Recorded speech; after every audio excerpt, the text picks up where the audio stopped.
యుగంధర్ ఆ ధనాన్ని మొత్తం తీసుకెళ్ళి మన రహస్య స్థావరంలో భద్రంగా దాచిపెట్టండి. అలాగే బాబా. కాళీ బాబా, నువ్వు వెళ్ళిన పని ఏమైంది? బాబా నువ్వు చెప్పినట్లే ఆ కట్టుముట్టు గారు చెప్పిన చిట్టకపాది వాళ్ళ ఆశీర్వద్దాన్ని ధ్వంసం చేసి వచ్చాను.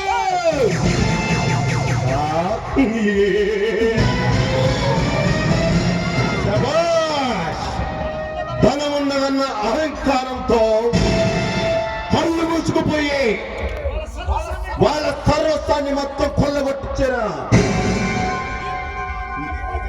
ఇప్పుడు వాడి నడిపదారిలో భిక్షమెత్తుకోవాలి. బాబా కానీ ఆ ఎస్పీ ధర్మరావు లేరు. అంటే వాళ్ళని ఇంకా మృత్యుదేవత వరించలేదన్నమాట. వాడు ఎక్కడున్నాడో తెలుసుకొని వచ్చావా? తెలుసుకున్నాను బాబా. ఎక్కడున్నాడు? వాడు ఆంధ్ర రాష్ట్రానికి ముఖ్యమంత్రి కావాలని కోరిక కలిగిందంట. ఎమ్మెల్యే సీటు కోసం ఢిల్లీ వెళ్ళడానికి తెలిసింది. రేపు బాబా ఈ పల్నాడు జిల్లాలో అడుగు పెడతాడంట.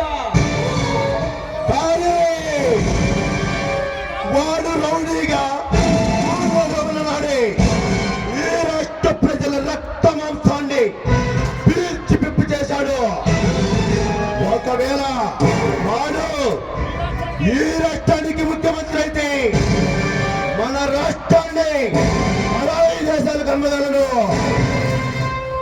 వారు ఎక్కడున్నా వ్యాపరిస్తూ ఉన్నా పట్టుకొని వచ్చి నా కాళ్ళ ముందు పడి బాబా అస్తమించిన సూర్యుడు ఉదయించక తప్పడు, ఉదయించిన సూర్యుడు అస్తమించక తప్పడు. నింగి నేల ఏకమైన కానీ అర్థం నిలబడే ఈ కాళిదాసులో మాట తీసుకున్న మాట తప్పడు. కానీ వాడు ఎక్కడున్నా కానీ నీ దగ్గరికి తీసుకొస్తాను. కానీ నువ్వు అంతటి సమర్థుడు నాకు తెలుసు. అందుకే ఆ బాధ్యతను నీకు అప్పగించా. అతి చాకచక్యవంతంగా పని నెరవేర్చే నీకు ఈ బాబా ఆశీస్సులు ఎల్లప్పుడూ ఉంటాయి. బాబా నేను ఎవరో తెలియని పరిస్థితిలో నువ్వు నన్ను ఆదరించి అభిమానించి ప్రేమించి పెద్ద చేసి నన్ను ఇంతటి వాడిని చేశావు బాబా. నేను వెయ్యి జనం ఎత్తిన కానీ ఎప్పటికీ తీర్చుకోలేను. రుణాలు అనుబంధాలంటూ కాలాన్ని వృధా చేయటం నాకు ఇష్టం ఉండదు. నువ్వు ఆ భగవాన్ గారు ఆంధ్ర రాష్ట్రంలో అడుగు పెట్టగానే వాడి శిరస్సు ఖండించి మన స్థావరము గర్భానికి వేలాడ తీయటమే నీ కర్తవ్యం. బాబా